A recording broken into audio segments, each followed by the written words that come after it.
I see 2,500 new referrals a month from policyholders all across the country.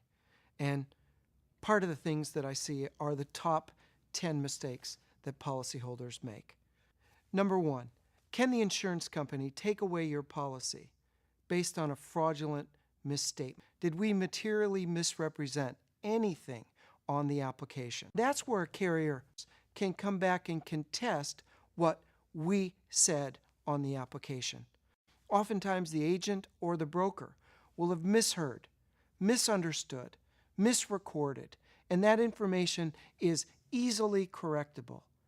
Second, pre-existing condition, to see whether anything that you had before is similar to the claim that you're filing. Most of the time, the language is clear as mud, and it's a Swiss cheese full of holes policy.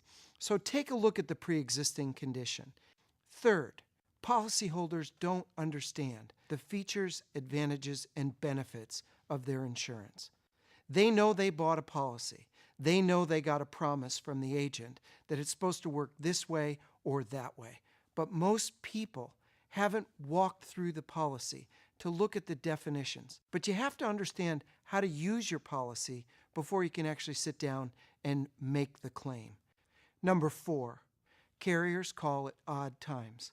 They're asking important claim-ending questions. Keep your conversations brief. The important questions tell the carrier to put in writing so you can reflect on the question and you can give a full, complete, and honest answer. Number five, documents. Once they start asking for documents, it's a never enough situation. They want medical records, they want an authorization, they want prescription medical. Some things you don't have to provide. Aren't our tax returns something that are confidential? So when it comes to documents, be careful. Only give what you need to. Field visit, mistake number 6. That should send off a red flag alert. They're not out there trying to get a better understanding of your claim.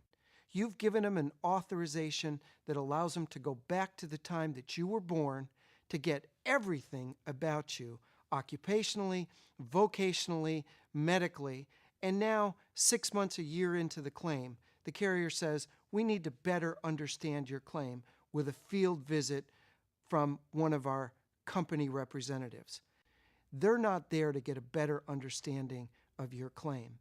They're there to talk about your neighborhood, your lifestyle, and what kind of car you're driving. Mistake number 7. A field visit is always accompanied by surveillance.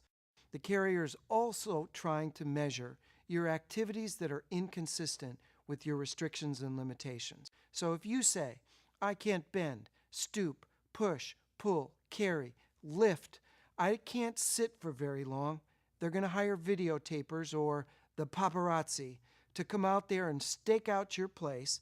Don't use the word always and never.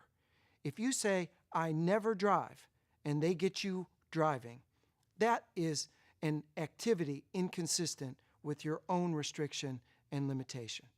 Number 8, a functional capacity evaluation done by a physical therapist, and they're going to see how much you can lift, stoop, push, pull, carry, how much you can walk, sit, and they're going to translate that 2.5 hours on a functional capacity evaluation into a 40-hour work week.